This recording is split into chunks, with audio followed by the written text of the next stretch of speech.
In Winnipeg, there are growing calls for the police chief to resign over his decision not to search a landfill for the remains of 2 murdered Indigenous women, victims of an alleged serial killer. Police have said it would be too complicated and dangerous to search the 4-acre property. So here's the question. What do you think about this? How do you think it's being handled? And what should be done next? Supriya, what do you think? It's being handled terribly. Yeah. I think the police chief should step down. And just more broadly, my thoughts are this is incredibly demonstrative, I think, of our country's systemic racism and, colonial past that still exists today and is still, we're very much mired in. We like to pretend and like to think Canada as this very progressive bastion, particularly when we compare ourselves to the States. And, there's all sorts of memes out there, like, meanwhile in Canada, and it's a moose swimming in a swimming pool or something like that. But this is the meanwhile in Canada, that you have a serial killer that was targeting Indigenous women, and we can't even be bothered to send resources to find their remains. It's an incredible stain, and we should be embarrassed, and we should be angry, and we should be all advocating for change. Wow. Agreed.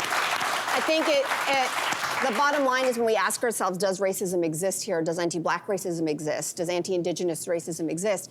It's what is the value of a life? Yeah. If this was a serial killer that was targeting all white women, would those families stand by and be like, it's okay, our loved ones can stay in the landfill? Right? Just think about that. Every single life is valuable. And there has been many people who've been speaking on this particular story saying the chances of conviction become that much less if you don't have a body for that conviction. Right. And he has been charged as a serial killer and plans to plead not guilty, according to his lawyer, for not only these cases, but others that he may be connected to. And so to me, the question is, what is the value of a life? At any cost, you go and get these women wherever they are. And the question is, who gets them? Who pays for that? It is, I'm sure, the experts say, very expensive to do this. There are literally mounds and mounds of garbage on top of where the remains may be. They say there's even animal remains, which could make identifying human remains that much trickier, which means more expensive. But I know our federal government, you got to be putting your money where your mouth is. And maybe a small Winnipeg Police Department doesn't have all the money, or a prosecutor's office doesn't have all the money. But there have been literally hundreds of millions of dollars promised, at least in word, in the pursuit of truth and reconciliation with Indigenous peoples in this country. And I think I think if you've got millions of dollars, then ask yourself, what is the value of a life? Show me. Literally, show me the money. Make it happen. I think it was earlier this year in the government's budget, they earmarked $210 million towards the search for unmarked Indigenous graves over the next 5 years at residential schools. So the money does exist, and a lot of the money has also been fundraised by Indigenous communities themselves. I don't think this is something that should be put on their shoulders. This is a crime scene. And I don't know if you have seen the 2 daughters of one of the victims, Morgan Harris, speaking so incredibly powerfully and strongly about this, but they said what is happening right now, the decision to not look for their mother, is disgusting. And they also said we saw the same thing happening with residential schools, because this landfill is essentially a giant unmarked grave. And I wonder too if police are afraid. They might not just be looking for 2 bodies. They might be looking for more than 2 bodies. And it's not unprecedented. There have been 3 cases in the States, and even one, I believe, in Toronto.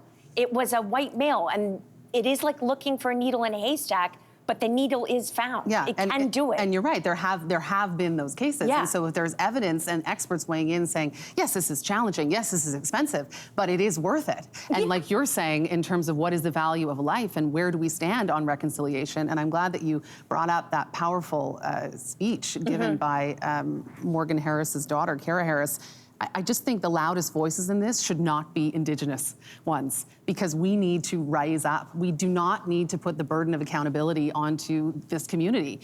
And when she says, how dare you tell us that you cannot find our missing women on our land, on our stolen land, You know, this woman is 18 years old and she has lost her mother, and she's speaking truth to power like that. And I'm so, it's such a difficult topic, but I'm so glad that we're speaking of it here because we should be speaking of it here. And Kara Harris should not be the only one speaking of it, right? Kara Harris should not be the only one. I mean, I do think, I do not want to put any attention on the suspect in this case, but he has a history of violence against Indigenous women. And so, you know, we talk about many cases where if there's an alleged serial killer, what was being done to protect the community before it became a third victim, a fourth victim, a fifth victim, a sixth victim? Right here in Toronto, we know of the Bruce MacArthur case, who he's been convicted of being a serial killer of gay men in the Village and beyond. And there were a lot of cries from the community saying, is this a possible serial killer? No, not no. Just constantly being told no. And I think, you know, when you talk about what is the value of a life, was the community told there's a guy out here who's really dangerous, especially because he seems to be targeting Indigenous women. So what are you doing to not only bring these women back in whatever form, but what are you doing to protect the women who are still alive?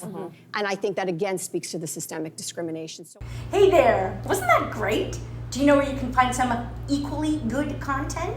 Our YouTube page. It's filled with discussions, debates, and some laughs. Head there now, like and subscribe.